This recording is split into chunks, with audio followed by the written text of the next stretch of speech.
Corona की भयावह दूसरी लहर को देखते हुए वैक्सीनेशन के दायरे को बढ़ा दिया गया है। महाराष्ट्र के मुख्यमंत्री से लेकर दिल्ली के सीएम सभी ने सरकार से आग्रह किया था कि 18 साल से ऊपर सभी लोगों को वैक्सीनेशन प्रोग्राम के दायरे में लाया जाना चाहिए। कांग्रेस ने तो बाकायदा इसके लिए अभियान तक छेड़ दिया था और अब देश के प्रधानमंत्री नरेंद्र मोदी ने कहा है कि देश में 1 मई से 18 साल से ऊपर के सभी लोगों को वैक्सीन उपलब्ध हो जाएगी। लेकिन इसके बावजूद भी आपके मन में ये सवाल है कि 45 साल से ज्यादा उम्र के कई लोग हैं जिन्हें अभी तक वैक्सीन उपलब्ध नहीं हो पाई है, तो फिर हमें कैसे उपलब्ध हो जाएगी? और अगर किसी को वैक्सीन लगानी है और वो 18 साल से ऊपर का है तो फिर रजिस्ट्रेशन कैसे होगा?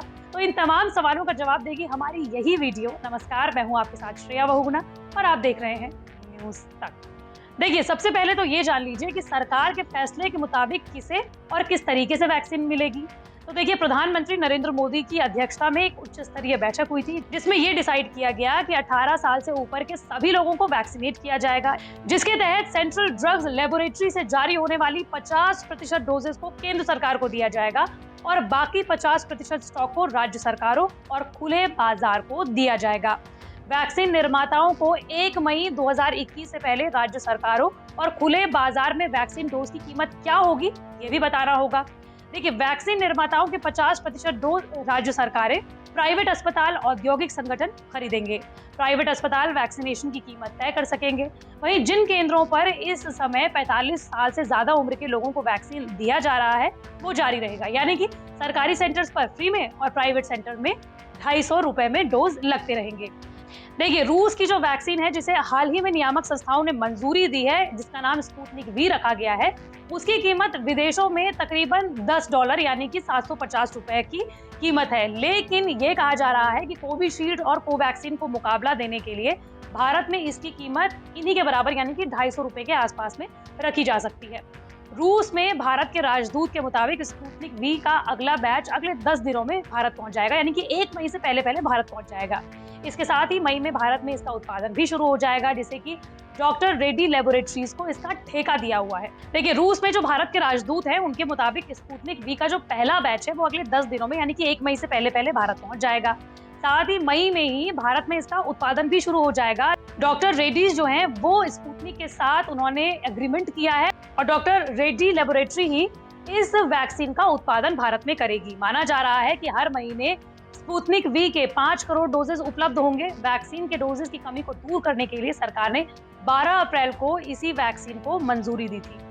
इसके साथ ही वैक्सीन की कमी ना हो इसके लिए सरकार ने अमेरिका, जापान, यूके और यूरोपीय संघ के साथ ही WHO यानी कि विश्व स्वास्थ्य संगठन की ओर से जारी प्राप्त वैक्सीन को आपात मंजूरी देने का फैसला किया है। इसका मतलब ये हुआ कि Moderna, Pfizer, Johnson and Johnson की वैक्सीन के भी अगले कुछ महीनों में मार्केट में आने की संभावनाएं जताई जा रही हैं। इसके अलावा 6 वैक्सीन का तो भारत में खुद ट्रायल चल रहा है और इसके इमरजेंसी अप्रूवल पर फैसला भी कुछ ही दिनों में आ सकता है।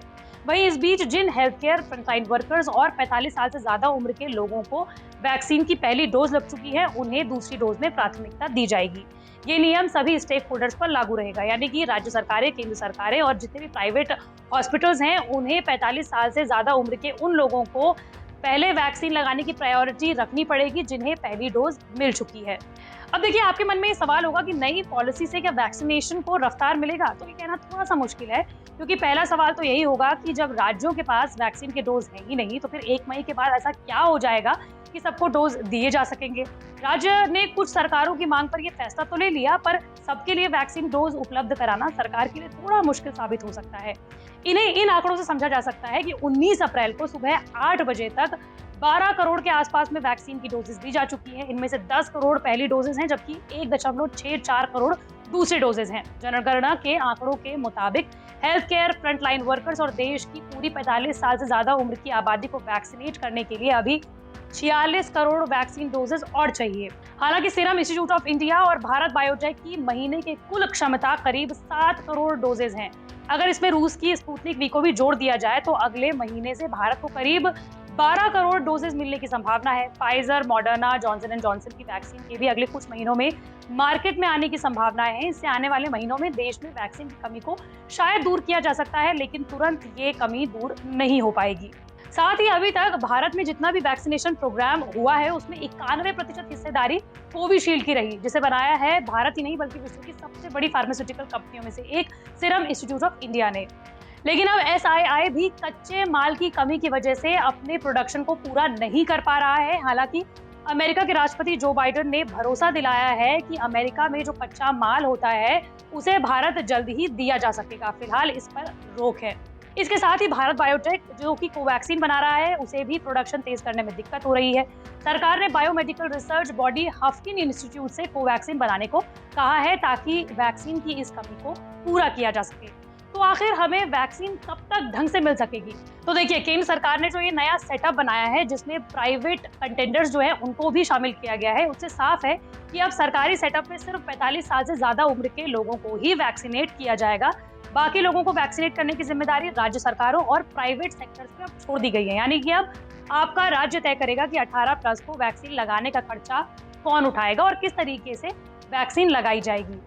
यानी कि राज्य सरकार ये भी तय कर सकती है कि किसे वैक्सीन लगानी चाहिए, किसे वैक्सीन नहीं लगानी चाहिए। या 18+ के तमाम लोगों को वैक्सीन दी जाएगी या फिर उसमें भी कैटेगरी डिवाइड कर दी जाएंगी। हालांकि कई विशेषज्ञ, कई साइंटिस्ट हैं जिन्होंने सरकार के इस फैसले का स्वागत किया है। देखिए, वैक्सीन की आपूर्ति के बारे में तो बात हो गई है, वो सरकार के वश में है।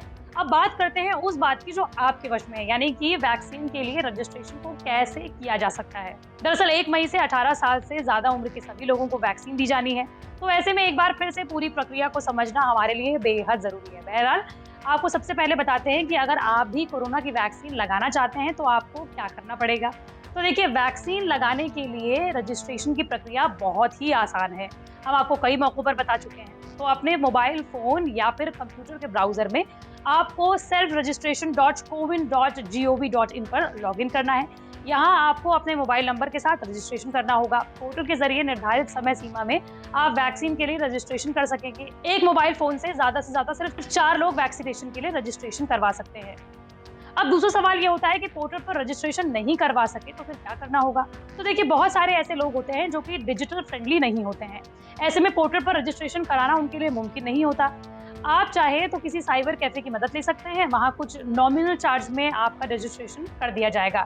ऐसा संभव ना हो तो भी आप वैक्सीनेशन सेंटर पर जाइए, अपना रजिस्ट्रेशन करवाइए और वहां पर भी आपको ये सुविधाएं मिल जाएंगी। अब दूसरा सवाल ये होता है कि कोविन पोर्टल पर बदलाव के विकल्प भी होते हैं क्या? यानी कि अगर आपको वैक्सीन उस डेट पर नहीं लगानी है जिस डेट पर आपने रजिस्ट्रेशन किया है तो फिर क्या है? एक बार रजिस्ट्रेशन कराने के बाद आप सुविधा के हिसाब से उसमें बदलाव कर सकते हैं। अगर आप कहीं और शिफ्ट हो रहे हैं तो उसमें भी उसे रद्द किया जा सकता है। और अगर आपने अपने शहर में वैक्सीन की पहली डोज ले ली है और आप दूसरे शहर में वैक्सीन की दूसरी डोज लेना चाहते हैं तो वो भी मुमकिन है। अब अगला सवाल ये होता है कि क्या एक ही वैक्सीन की डोज लेना जरूरी है? तो जी हाँ, बिल्कुल। दरअसल अभी तक कोई भी स्टडी ऐसी नहीं हुई है जिसमें ये कहा गया हो कि अगर आप 2 अलग-अलग वैक्सीन की 2 अलग-अलग डोजेस लेंगे तो इसका रिजल्ट क्या होगा। इसलिए अगर आपने कोवैक्सीन लगाई है पहली डोज तो आप कोवैक्सीन ही दूसरी डोज लगाएंगे। अगर आपने पहली डोज कोविशील्ड की लगाई है तो आप दूसरी डोज भी कोविशील्ड की ही लगाएंगे। और आप इसमें बिल्कुल भी कोताही ना बरतें क्योंकि ये आपके लिए घातक साबित हो सकता है अगर आपने 2 अलग-अलग वैक्सीन एक साथ अलग-अलग डोजेज में लगा दी हो। तो अगर आप वैक्सीन लगाना चाहते हैं तो आपको ये तमाम जानकारियां हमने दे दी हैं। सरकार किस तरीके से वैक्सीन को उपलब्ध कराएगी इसकी जानकारी भी हमने दे दी है। मंडे टू फ्राइडे में इस तरह की वीडियो आप तक लाती रहूंगी। अगर आप भी किसी टॉपिक के बारे में जानना चाहते हैं तो कमेंट बॉक्स पर जरूर बताएं।